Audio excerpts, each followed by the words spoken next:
Pada materi ini kita akan membahas tentang analysis of covariance atau dapat disebut dengan istilah ANCOVA.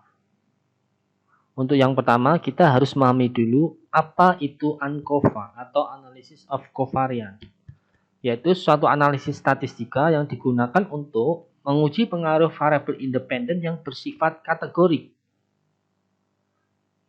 Di sini variabel independen yang bersifat kategorik itu adalah variabel yang terkontrol terhadap variabel dependen dan juga melibatkan variabel independen yang bersifat numerik yang tidak terkontrol atau istilahnya kovariat yang diduga juga berpengaruh terhadap variabel dependen dalam suatu eksperimen atau suatu jenis penelitian tertentu. Tidak terkontrol memiliki makna bahwa nilai pada variabel tersebut tidak dapat dimanipulasi atau ditentukan oleh peneliti. Jadi nilai yang tidak terkontrol itu nilainya sangat tergantung dari subjek atau sampel dalam penelitian. Sebagai contoh, untuk studi kasus yang pertama, misalnya penelitian dilakukan untuk meneliti efektivitas dua metode pembelajaran dalam peningkatan skor TOEFL, yaitu ada metode A dan metode B. Sampel sebanyak 20, di mana setiap metode diuji cobakan pada 10 sampel. Yang perlu diperhatikan adalah, dalam penelitian ini, peneliti menduga selain metode pembelajaran, variabel durasi siswa berlatih dengan soal-soal setiap minggu di rumah juga akan berpengaruh terhadap peningkatan skor siswa. Dapat kita lihat dalam tabel ini bahwa di sini yang merupakan variabel independen yang terkontrol itu adalah kelompok. Kelompok ini adalah metode pembelajaran, apakah metode A ataupun metode B. Sedangkan variabel yang tidak terkontrol atau kovarian itu adalah durasi siswa berlatih dengan soal-soal di rumah setiap minggu, di mana variabel ini masuk dalam variabel independen yang tidak terkontrol karena apa? Peneliti tidak dapat mengatur durasi siswa untuk berlatih. Di mana durasi belajar siswa untuk berlatih itu sangat tergantung pada siswa itu sendiri dan dari dorongan di lingkungan rumah siswa tersebut.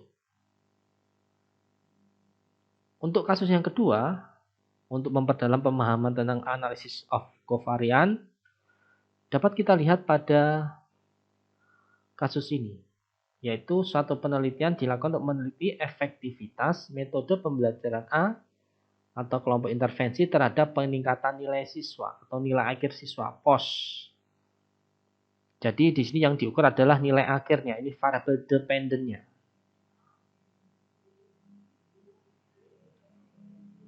Nah, di sini yang perlu diperhatikan adalah ada variabel lain yang diduga berpengaruh terhadap nilai akhir siswa selain metode pembelajaran, yaitu nilai pre, yaitu nilai siswa sebelum diberi metode pembelajaran, baik itu metode dengan metode pembelajaran A, kelompok intervensi, ataupun kelompok yang diberi metode konvensional. Jadi di sini nilai pre, nilai siswa sebelum diberi metode pembelajaran, baik itu intervensi atau kontrol, merupakan variabel independen yang tidak terkontrol atau kovariat. Karena apa? Peneliti tidak dapat mengatur berapa nilai sebelum diberi metode pembelajaran. Jadi dalam studi kasus ini, selain metode pembelajaran itu yang terdiri dari intervensi atau kontrol, yang diduga akan berpengaruh terhadap nilai akhir siswa adalah nilai pre, nilai sebelum diberi metode pembelajaran. Asumsi yang harus dipenuhi dalam analisis of covariance yaitu data berdistribusi normal dan varian data antar kelompok homogen. Sekarang kita mencoba menyelesaikan tadi untuk studi kasus yang pertama, yaitu penelitian yang digunakan untuk meneliti efektivitas dua metode pembelajaran dalam peningkatan skor TOEFL. Di mana dalam penelitian ini variabel independennya yaitu metode pembelajaran, yaitu metode A dan metode B. Dan variabel independen yang tidak terkontrol yaitu durasi berlatih siswa di rumah. Dan variabel dependennya adalah skor. Jadi di sini yang diduga berpengaruh terhadap variabel dependen adalah kelompok, yaitu metode pembelajaran dan durasi.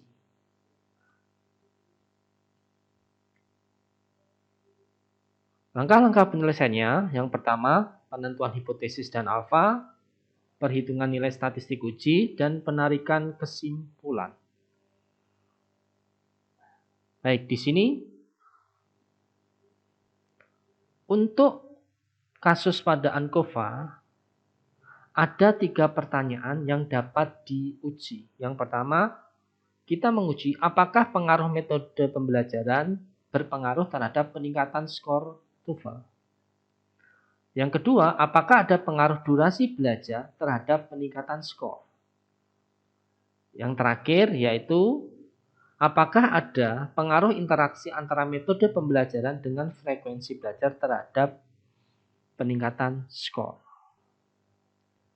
Jadi di sini dalam penelitian ini, hipotesis penelitian ada 3. Yaitu apakah pengaruh metode pembelajaran berdampak atau berpengaruh signifikan terhadap peningkatan skor.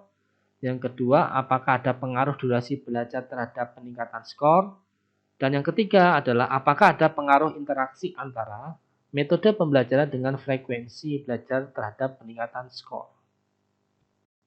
Langkah-langkah SPSS untuk ANCOVA adalah sebagai berikut. Yang pertama kita pahami dulu struktur datanya. Di sini struktur datanya mirip dengan uji T independen, hanya saja ada tambahan ini, durasi berlatih siswa. Baik, setelah kita fix pada struktur datanya, kita bisa masuk ke menu Analyze, General Linear Model, kita masuk ke Univariate. Di sini dependent variable kita isi dengan peningkatan skor. Fix faktor, ini adalah variabel independen terkontrol, kita isi dengan kelompok. Sedangkan durasi berlatih mandiri, kita masukkan ke covariate. Setelah itu kita klik tombol model, kita klik menu build term, kelompok kita klik di sini, terus durasi, terus kita interaksinya, kita blok kelompok dan durasi dengan shift terus tanda text down, kita klik ini. Jadi ada 3 hipotesis yang ingin kita ujikan, yaitu apakah pengaruh metode pembelajaran, apakah ada pengaruh durasi, dan apakah ada interaksi antara durasi belajar dengan kelompok atau metode pembelajaran. Setelah itu kita klik continue. Setelah itu kita klik pada expected mean. Kita pilih kelompok, kita masukkan ini di display mean for kelompok. Continue. Option kita cek descriptive statistik dan homogeneity of test. Continue. Setelah itu klik OK. Baik, ini adalah interpretasi dari output SPSS. Untuk yang pertama, di sini ada tabel deskriptif statistik, di mana tabel ini menjelaskan nilai rata-rata peningkatan skor setiap metode. Di sini metode A, min-nya sebesar 27,5. Artinya, peningkatan skor TOEFL dengan metode A rata-rata sebesar 27,5. Dan ini dengan metode B, peningkatannya sebesar 48. Tabel yang kedua yaitu tabel untuk uji kehomogenean varian menggunakan uji Levene test. Di sini prinsip uji homogen varian dalam uji ANCOVA sama dengan prinsip uji homogenean varian di one way ANOVA. Jadi kita bisa fokus kepada nilai sig yang dihasilkan.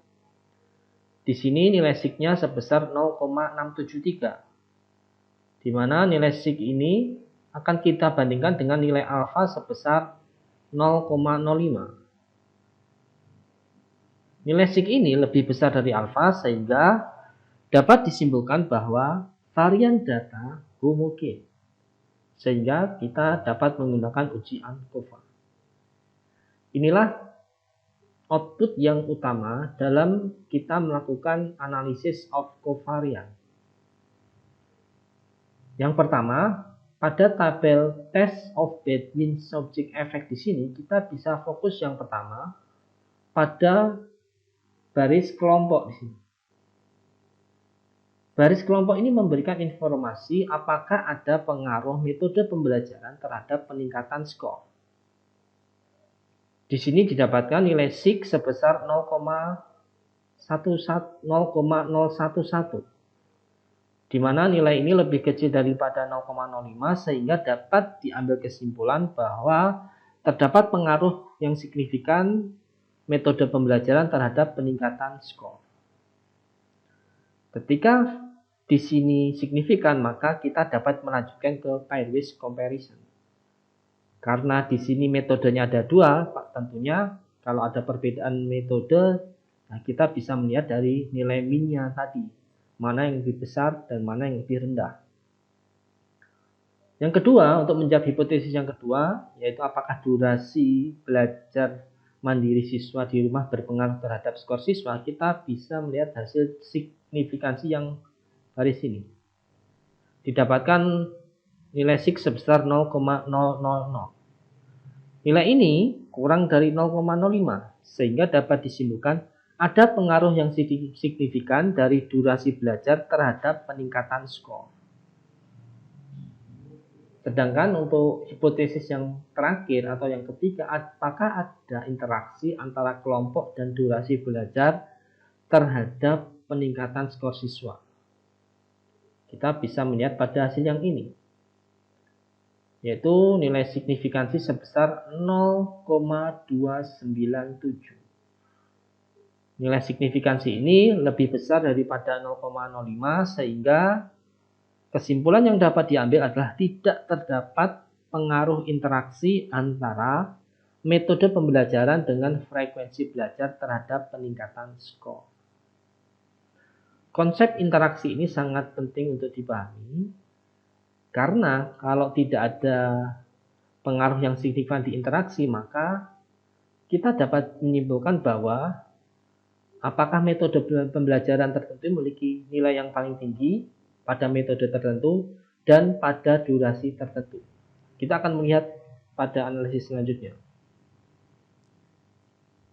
Tadi, ketika ini lanjutan tadi yang untuk pairwise comparison untuk ANCOVA, ketika ada hasilnya itu ada perbedaan yang signifikan antara metode pembelajaran.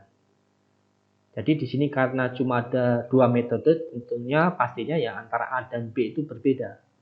Tetapi kalau nanti hasilnya ada tiga, misalnya ada metode B, dan metode C, ini akan muncul lagi metode A dengan metode B, metode A dengan metode C.